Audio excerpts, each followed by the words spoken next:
सोने की राह देख रहे लोगों को बजट 2024 ने खुश कर दिया। कस्टम ड्यूटी घटने से सोने के दाम में अच्छी खासी कमी देखी गई है।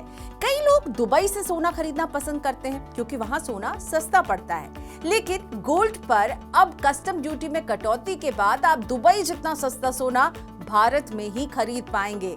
तो दुबई की जगह भारत में सोना खरीदना कैसे है फायदे का सौदा, और आज क्या चल रहा है गोल्ड और गोल्ड ज्वेलरी का रेट, जानिए मेरे साथ इस वीडियो में आगे। भारत के साथ संयुक्त अरब अमीरात यानी यूएई में कारोबार करने वाले भारतीय जौहरियों का मानना है कि कस्टम ड्यूटी में कटौती से भारतीय खरीदारों के लिए दुबई से सोना खरीदने की चाहत अब कम होगी। उनका कहना है कि देश और विदेश में गोल्ड पर लगने वाली ड्यूटी के बीच अंतर कम होने और बजट के बाद देश में सोने की कीमतों में गिरावट से विदेश से सोना खरीदने की चमक कम हो जाएगी।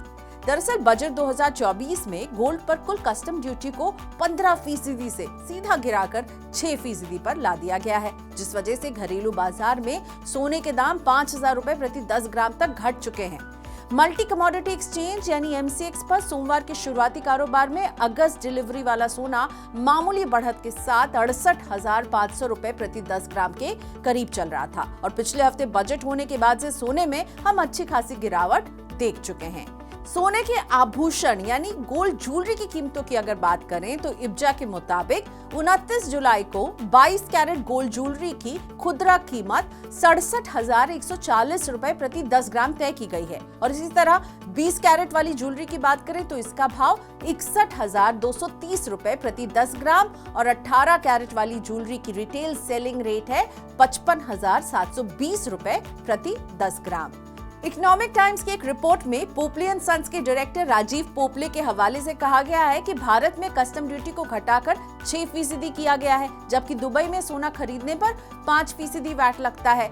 ऐसे में 1% का ये जो अंतर है वो लेबर कॉस्ट में अंतर के मोर्चे पर काफी नहीं है, क्योंकि भारत में लेबर कॉस्ट काफी कम है, और इसके अलावा हॉलमार्किंग और HUID नंबर अनिवार्य होने से देश में सोने की शुद्धता को लेकर उठने वाली चिंताएं दूर हो गई हैं। दुबई में नॉन रेसिडेंट इंडियंस यानी NRIs को वैट पर रिफंड भी नहीं मिलता है। ज्वेलरी इंडस्ट्री से जुड़े लोगों ने रिपोर्ट में बताया कि विदेश यात्रा के दौरान सोना खरीदने वाले भारतीयों को वैट का केवल 60% ही वापस मिल पाता है। दुबई से सोना खरीदने पर आपके पास पसंद नहीं आने पर इसे बदलने का भी ऑप्शन नहीं मिलता है। ऐसे मामलों में लोग अक्सर गहनों के डिजाइन में बदलाव करवाते हैं, जिस पर फिजूल का खर्च भी हो जाता है। अब इतना सारा खर्च करने की आपको जरूरत ही नहीं है, क्योंकि बजट से पहले कीमतों में ठीक ठाक अंतर था, और इसी वजह से लोग विदेश से सोना खरीदने के लिए मजबूर थे और पैसे भी बचते थे। पर इंडस्ट्री एक्सपर्ट्स का मानना है कि भारत और दुबई में अब गोल्ड ज्वेलरी के बीच 1% ड्यूटी के अंतर की भरपाई ज्वेलर्स की ओर से मिलने वाले ऑफर और छूट से हो सकती है। नए कस्टमर जोड़ने के लिए ज्वेलर्स अपनी तरफ से कुछ डिस्काउंट्स दे सकते हैं। विदेश के बजाय देश में सोना खरीदना फिलहाल फायदे का सौदा है, क्योंकि विदेश से मंगाई जाने वाली ज्वेलरी पसंद नहीं आने पर अगर आप वो ज्वेलरी बदलते हैं तो एक्स्ट्रा पैसे देने पड़ते थे।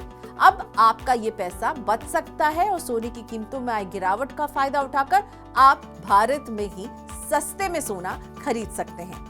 सरकार को उम्मीद है कि गोल्ड पर कस्टम ड्यूटी घटने से तस्करी पर लगाम लगेगी। अगर आप भी अपनी या फैमिली में किसी की शादी के लिए गोल्ड या गोल्ड ज्वेलरी खरीदने का लंबे समय से इंतजार कर रहे थे तो ये बिल्कुल सही समय है।